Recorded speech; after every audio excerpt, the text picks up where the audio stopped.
ब्राह्मण बालक काल में 4 साल की अवस्था होती है, वह त्रिकाल संध्या करता है, गुरुकुल में जाता है, 4 बजे उठता है और उठ करके संध्योपासन करता है, कर्मकांड की सारी विधियां सीखता है, गुरु के चरणों में बैठ करके, और जब वह पूरा वेदों का अध्ययन कर लेता है तब वह कर्मकांड कराने का अधिकारी है।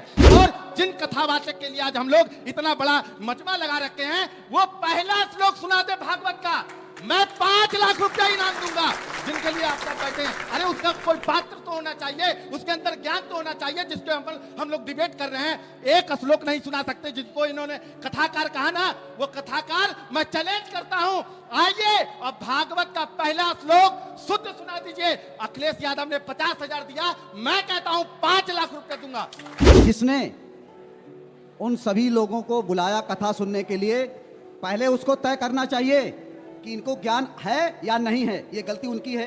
कैसे अगर पता हमें मालूम है, ऐसा नहीं है कि आप उसको बुला करके उसके साथ अपमान करेंगे, उसके ऊपर आप मूत्र का छिड़काव करेंगे, उसका मुंडन करेंगे, ये नहीं चलेगा। क्या कथावाचक का ब्राह्मण होना जरूरी है? और इसी विषय पर पहले 2 वक्ता अपनी अपनी टीम से चूज कर लीजिए जिसको पहले आना है, और यहां पर आकर पक्ष और विपक्ष से खड़े हो जाइए, मोर्चा संभाल लीजिए। आपको 2 मिनट का टाइम मिलेगा अपनी बात कहने के लिए। तो सबसे पहले आए हैं स्वामी वेद मूर्तिनंद सरस्वती जी, बहुत स्वागत है आपका। ये पक्ष में बोलेंगे, क्या कथावाचक का ब्राह्मण, ये मानते हैं ब्राह्मण होना चाहिए। और हमारे साथ जुड़ रहे हैं चक्रपाणी जी। चक्रपाणी महाराज का कहना है कि नहीं, ऐसा जरूरी नहीं है। आपका 2 मिनट का समय सर शुरू होता है अब। सच्चिदानंद रूपाय विश्वोत्पत्त्यादि हेतवे तापत्रय विनाशाय श्री कृष्णाय वयम नुमः। ये श्रीमद् भागवत का पहला श्लोक है महात्म का। हम सभी वक्तव्य को नहीं मानते, लेकिन लिखित को मानते हैं। जिस श्रीमद् भागवत को हम सभी लोग पढ़ करके कथा करते हैं, चाहे हमारे यहाँ कोई जाति का भेद नहीं है, चातुर्वर्णम मया सृष्टम, चारों वर्ण अपने आप में श्रेष्ठ है। लेकिन वेदव्यास जी ने खुद लिखा है, श्रीमद् भागवत महात्म्य आप जब पढ़ेंगे तो उसमें 20वां श्लोक 6ठे अध्याय में लिखा हुआ है, विरक्तो वैष्णवो विप्रो वेद शास्त्र विशुद्ध कृत दृष्टांत कुशलो धीरो वक्ता कार्योत निष्प्रिया। यानी वक्ता कैसा होना चाहिए? जो त्यागी है, जो तपस्वी है, जिसने गुरुकुल में अध्ययन किया है, वेदों शास्त्रों को पढ़ा है, वह वक्ता होना चाहिए। ये मैं नहीं कह रहा हूं, मेरा शास्त्र कह रहा है। दूसरी बात, जन्मना जायते शूद्रा संस्कारा द्विजुच्यते वेद पाठित भवेद विप्रा ब्रह्म जानेति ब्राह्मणा। ये स्वर्णकार जितना अच्छा स्वर्ण बना सकता हम नहीं बना सकते, कुंभकार जितना अच्छा घड़ा बना सकता हम नहीं बना सकते, जितनी अच्छी पत्रकारिता आप कर सकते हैं हम नहीं कर सकते, लेकिन जितना अच्छा मंत्र हम बोल सकते हैं दूसरा नहीं बोल सकता। क्यों? क्योंकि हमारी शिक्षा, हमारा वेद गुरुकुल में हमने पढ़ा है। और विशेष करके हमारे यहाँ कहा गया है, और देख लीजिए यादवों के कुल गुरु कौन थे, कुल पुरोहित कौन थे? गर्गाचार्य जी महाराज। उस समय कृष्ण का जब नामकरण संस्कार हो रहा था उस समय भी यादव ऋषि थे, लेकिन उस समय किसको बुलाया गया? गर्गाचार्य जी को, वह ब्राह्मण थे। और उस समय कंस जो था वो दुराचारी था, लेकिन उसका भी अगर कोई कुल पुरोहित था तो कौन था? ब्राह्मण थे, गर्गाचार्य जी थे। इसीलिए उन्होंने गौशाले में जाकर के नामकरण संस्कार किया। इसलिए हमारे यहाँ कहा गया है, जिसका काम उसी को साजे। तालियां जबरदस्त भाई। ओपनिंग बल्लेबाज ने इधर से तो अपनी पारी खेल दी है जबरदस्त। अब सारा कैमरा आप पर है फोकस। तो अब स्वामी चक्रपाणी जी, आपका 2 मिनट का समय शुरू होता है अब। सबसे पहले तो आप सभी को आज नवरात्रि और भगवान जगन्नाथ की यात्रा की आप सबको मंगल कामना, बधाई। हमारा सनातन सर्वश्रेष्ठ है, जहाँ किसी प्रकार का भेदभाव नहीं है। पूज्य महाराज जी ने अभी जो शुरुआत में ही किया, जो गीता जी का एक श्लोक किया, और गीता जी का वो श्लोक 4थे अध्याय के 13वां श्लोक है, हाँ 13वां श्लोक है 4थे अध्याय के ज्ञान योग का। तो उसमें चूंकि महाराज जी ने उसका आधा ही पंक्ति कहा, और क्या कहा? चतुर्वर्णम मया सृष्टे। उसके बाद का महाराज जी ने नहीं बोला, क्योंकि उसके बाद का है गूढ़ कर्म विभागसः, यानी चातुर्वर्णम भगवान कृष्ण स्वयं कहते हैं, कोई महात्मा नहीं कहता है। वो ये क्या कहता है कि चारों वर्णों, सुन लीजिए काली बात में, चारों वर्णों हमने स्वयं बनाया है, भगवान कृष्ण ने स्वयं बनाया है गुण कर्म के आधार पे। वो गुण क्या है? सतोगुण, रजोगुण, तमोगुण। सतोगुण की प्रधानता होती है वो ब्राह्मण होगा। उसी अनुसार जो भागवत जी में ब्राह्मण के भी गुण बताए गए, 10 गुण बताए गए, क्या क्या होना चाहिए। सवाल इस बात का हमें समझना होगा। आज इस पे चर्चा हो रही, क्या व्यास जो है गद्दी पे बैठ सकता है, कथा कर सकता है? अरे हम क्या बातें कर रहे हैं भाई। जिस भागवत का, पुराणों की, वेदों की रचना स्वयं वेद व्यास जी, जो जन्म से ब्राह्मण नहीं थे लेकिन कर्म से ब्राह्मण थे, उन्होंने रचना की, आज उस पर चर्चा हो रहा है। उसके बाद जिस सूत जी महाराज ने इसी परम पवित्र नैमिषारण्य में 88,000 ऋषियों के सामने भागवत की कथा सुनाई, सबको भागवत का पान कराया। और किसने यजमान कौन थे? सूत जी महाराज कोई जन्म से ब्राह्मण नहीं थे, लेकिन कर्म से ब्राह्मण थे। और यजमान कौन थे? सौनक जी महाराज थे, जो ब्राह्मण थे जन्म से, और वो कथा करवाने का यजमान का पुण्य का लाभ दिया। और वहां पे एक दो नहीं, 88,000 ऋषि वहां पे थे और सबने श्रवण किया। आज हम जातियों में लड़ रहे हैं, तो इसलिए हमारे यहाँ भगवान का जो भजन करे वही जाति पात समय कोई समय समाप्त। चलिए ठीक है, अब आप लोगों पर और भी रिस्पॉन्सिबिलिटी बढ़ गई है। शास्त्री जी, शुरू किया जाए। आपका 2 मिनट का समय शुरू होता है अब। देखिए, हमारे शास्त्रों में वेदों का महत्व है और वेद ही वास्तव में धर्म का प्रमाणिक ग्रंथ है।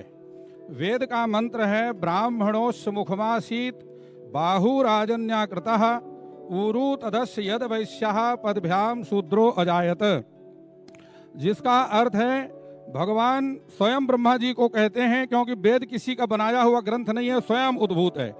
ऐसे में वेद का जो वाक्य है उसको प्रमाण मानते हुए ब्राह्मण को ही कथावाचक होना चाहिए।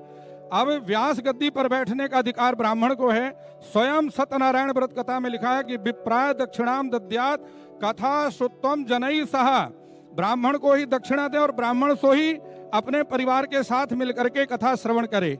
यह शास्त्रीय बात है। हमारे 2 संविधान है, एक प्राचीन संविधान है, एक आधुनिक संविधान है। आधुनिक संविधान वह है जो 1950 में जिसका निर्माण हुआ। प्राचीन संविधान हमारी संहिताएं हैं, स्मृतियां हैं। जो 21 स्मृतियां हैं वहां पर ब्राह्मण को ही चारों वर्णों में श्रेष्ठ बतलाया है, इसलिए ब्राह्मण को ही कथावाचक होना चाहिए। दूसरी बात, यदि सभी लोग कथावाचक करना चाहते हैं तो आरक्षण समाप्त होना चाहिए।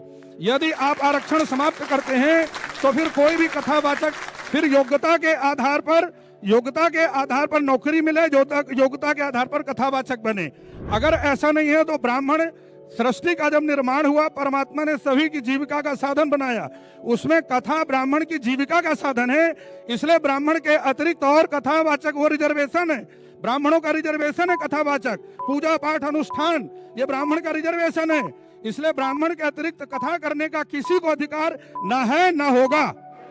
वाह, समय समाप्त हुआ। बहुत अच्छा, बहुत सारे विषय बोले आए। अब आप अवधेश जी माइक उठाइए और पास करके बोलिएगा। आपका 2 मिनट का समय शुरू होता है अब।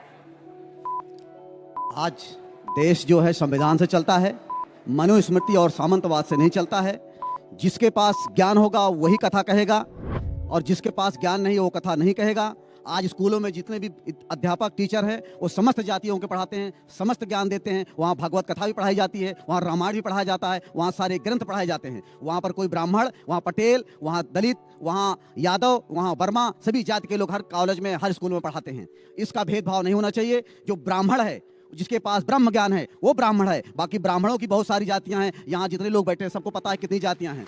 जिसको ब्रह्म का ज्ञान नहीं है, वो कभी भी कथा नहीं कह सकता है, और जिसको ब्रह्म का ज्ञान है वही ब्राह्मण है।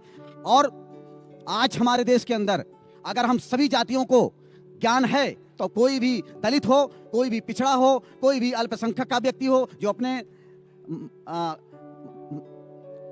जो मुस्लिम भाई हैं वो भी अगर वहाँ पर ज्ञान दे रहे हैं तो उनको भी ज्ञान है तो उसको वो ज्ञान दे रहे हैं। लेकिन हमारा मानना यह है कि अगर किसी दलित को श्रीमद् भागवत कथा का ज्ञान हो जाए, रामायण का ज्ञान हो जाए, तो वो भी ब्राह्मण की तरह कथा सुना सकता है। हम अपने संविधान में जी रहे हैं और संविधान का पालन करते हैं। हम मनुस्मृति का पालन नहीं करते, ना सामंतवाद का पालन करते हैं। इसलिए मेरा मानना है कि जिसके पास ज्ञान है वही ज्ञान का विस्तार करेगा, वही ज्ञान का प्रचार करेगा, वही ज्ञान का विस्तार करेगा।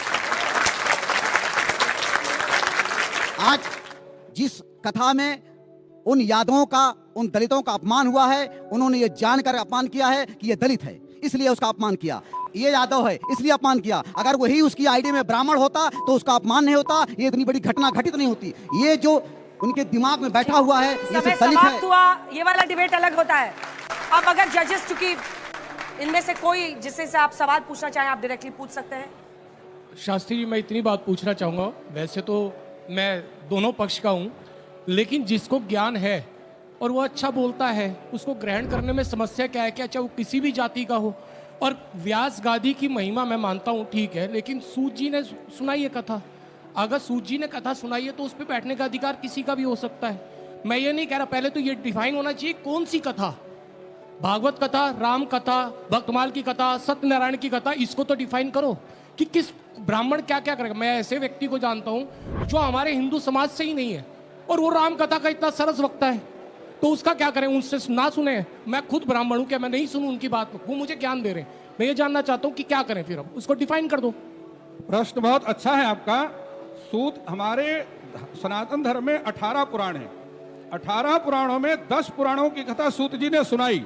और प्रयागराज में जिस समय सूत जी कथा सुना रहे थे, बलदाऊ जी वहां पर पहुंचे। बलदाऊ जी ने ब्रह्मास्त्र से उसका वध किया। उसके बाद लोमहर्षण जी को व्यास गद्दी पर बिठाया। सूत जी भी कथा की व्यास गद्दी पर कब बैठे? जब 88,000 ऋषियों के पास में वेद व्यास जी के 6 शिष्यों में और उतना योग्यता किसी शिष्य में नहीं थी। आपातकाले मर्यादा नास्ति। अगर उससे ज्यादा कोई योग्य व्यक्ति नहीं मिल रहा ब्राह्मणों में, तब ब्राह्मणों की सहमति से और जाति और वर्ण के लोग व्यास शासन पर बैठ सकते हैं। लेकिन अगर उससे योग्य ब्राह्मण कहीं मिल रहा है तो वर्ण में श्रेष्ठता के कारण ब्राह्मण के अतिरिक्त किसी और को व्यास गद्दी पर बैठ करके और अनुष्ठान में पूजा करवाने का अधिकार नहीं है। कमलेश जी, मेरा सवाल आप सबसे होगा, एक्चुअली मैं एक व्यक्ति से नहीं कर रहा हूं, वो ये कि अगर कोई बालक गुरुकुल में पढ़े, पूरी शिक्षा ले, वेदों की, ग्रंथों की, शास्त्रों की शिक्षा के बाद कर्मकांड, अनुष्ठान, पूजा पद्धति सब में माहिर हो जाए, तो वो क्या क्वालिफिकेशन होगा कि उसका वर्ण ट्रांसफर हो? उस समय हो सकता है कि कुछ ही लोग जानते हों, पर अब तो शिक्षा सबको उपलब्ध है।